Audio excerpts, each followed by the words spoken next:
নমস্কার, আশা করি সবাই ভালো আছো। অনেক দিন পর আবার দেখা হলো তোমাদের সাথে। যা বৃষ্টি হচ্ছে, চারিদিক জলমগ্ন। বৃষ্টি হওয়াতে তবে গাছগুলো যেন নতুন প্রাণ পেয়েছে বলো।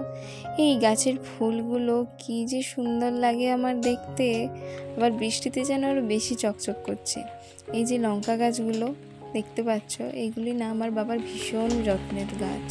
ছোট ছোট লঙ্কাও এসেছে, কিন্তু যা বৃষ্টি হচ্ছে কে জানে কী হবে। যাই হোক, আজ সকাল সকাল রান্নার দায়িত্ব নিয়েছে আমার হাজব্যান্ড। না শুধুমাত্র জল খাবারের আর কি। এই যে আলু ভাজাটা করছে। আমার বর আমাকে রান্না করে কি বললে, কালকে কলকাতা যাবো না।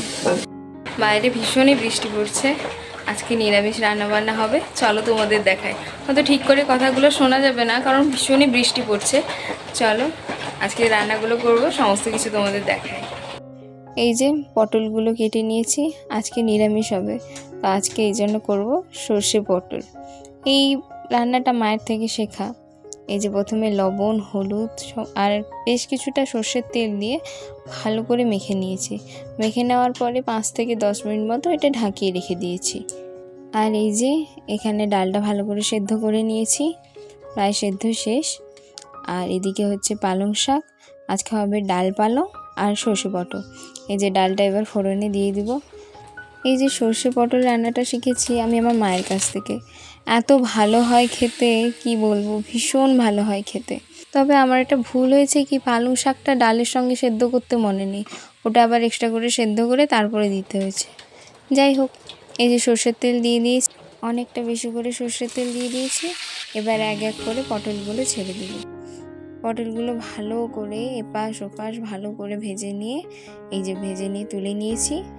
এবারে কাঁচা লঙ্কা, আদা এবং সর্ষে আর কিছুটা কাজু বাদাম দিয়ে ভালোভাবে এটাকে বেটে নেব। এই যে পটল ভাজার তেলটা বেশি ছিল, তাতে কালো জিরে ফোড়ন দিলাম, তারপরে তেজপাতা দিয়ে দিলাম। তেজপাতাও বাড়িতে শেষ হয়ে গেছিলো, কোনো রকম দুটো ছিল। তারপরে এই যে মশলাটা, পোস্ত, আদা, কাঁচা লঙ্কা, এটা দিয়ে দিলাম। ভালো করে নেড়ে নিলাম। ভালো করে নাড়ার পর তারপরে সেই মশলার যে জলটা, ওটাও দিয়ে দিলাম। দিয়ে দেওয়ার পরে হলুদ, লঙ্কা, এই রে একটু বেশি লঙ্কা দিয়ে দিলাম মনে হয়, যাই হোক খাওয়ার পরে বোঝা যাবে। এই যে লবণ দিয়ে ভালোভাবে এবারে মশলাটাকে কষে নেব। আস্তে আস্তে করে মশলাটা হোক।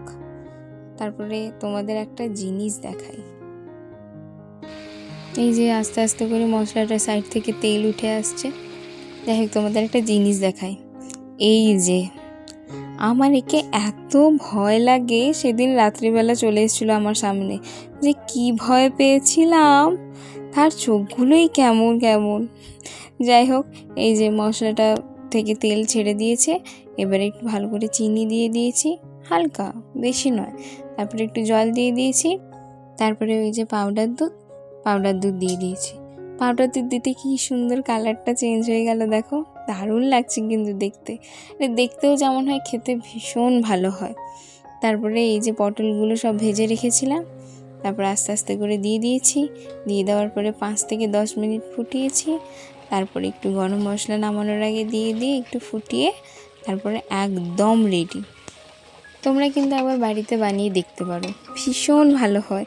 আমি ভাবছি মা ভাগ্যিস আমাকে এই রেসিপিটা শিখিয়েছিল। নিরামিষ দিনে খেতে কোনো অসুবিধা হবে না, এই তরকারিটা ভাত খাওয়া হয়ে যাবে। ভীষণ ভালো খেতে, যেমন দেখতে তেমন খেতে। যাই হোক, এই যে আর একজনকে দেখাই, বৃষ্টিতে কি সুন্দর গুড় করে হেঁটে যাচ্ছে দেখো। আমি না শেয়াল কোনোদিনও দেখিনি, আমি দেখে অবাক হয়ে গেছি যে এরকম লোকালয়ে ঘুরে বেড়ায়।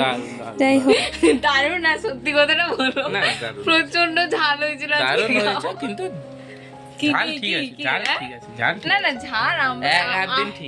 আমরা খেয়েছি ঠিক আছে, কিন্তু বাবা বলছে একটু বেশি ঝাল হয়ে গেছে। আজকে এই পর্যন্তই, কালকে একটা নতুন ব্লগ নিয়ে দেখা হচ্ছে। আজ আসি।